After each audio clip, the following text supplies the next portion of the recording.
দাদা, হ্যাঁ বলুন। তাড়াতাড়ি 50 লাখ টাকা বের করুন। অবশ্যই স্যার, আপনার অ্যাকাউন্ট নম্বরটা একটু বলবেন প্লিজ। এই নে অ্যাকাউন্ট নাম্বার। ব্যাংক ডাকাতি করতে এসেছেন? ইয়েস। স্যার, ব্যাংক ডাকাতি করার সময় হচ্ছে দুপুর 2টো থেকে 2:30। দেখুন দাদা, আমরা এখনই ব্যাংক ডাকাতি করব।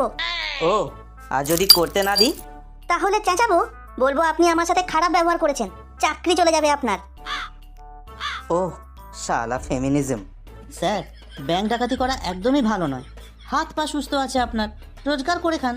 কে আটকাচ্ছে আপনাকে? আমার আলসেমি, সেই আটকায় আমায়, বলে আরাম করে জীবন কাটাও। চুরি করা পয়সা কিন্তু সহজে ভোগ করা যায় না, কোথাও না কোথাও দিয়ে ঠিক বেরিয়ে যায়। চল টিনা বাড়ি যাই। এর কথায় আমার হৃদয় পরিবর্তন হয়ে গেছে। আর চুরি ডাকাতি করবো না। দুটো গুলি খেলে না তোর সব মোটিভেশন পিছন দিয়ে বেরিয়ে যাবে। আরে স্যার, আপনি ব্যাংক লুটে নিলে আমার চাকরি চলে যাবে যে। তোর চাকরি কেন যাবে? আমি ব্যাংকে প্রোটেক্ট করতে পারিনি, এই জন্য। আবে প্রোটেকশনের জন্য তো সিকিউরিটি গার্ড আছে, তোর তো এইসব কাজ নয়। স্যার, কাস্টমারদের টাকা সব চলে গেলে তো আমার স্যালারির উপর এফেক্ট পড়বে। আমি পুরো স্যালারি পাবো না যে। কত টাকা পাস ভাই তুই? ক্যাশিয়ারের স্যালারি ম্যাক্সিমাম 25,000। চল, এর থেকে বেশি আমি দেবো তোকে, 10%। 5 লাখ টাকা তুই রেখে দিস।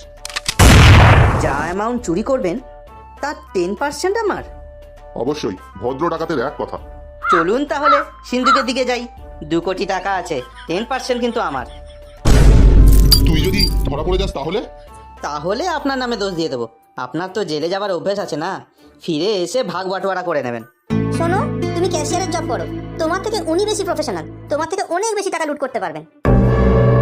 বলছি, বন্দুকটা কি সত্যিকারের নাকি খেলনা?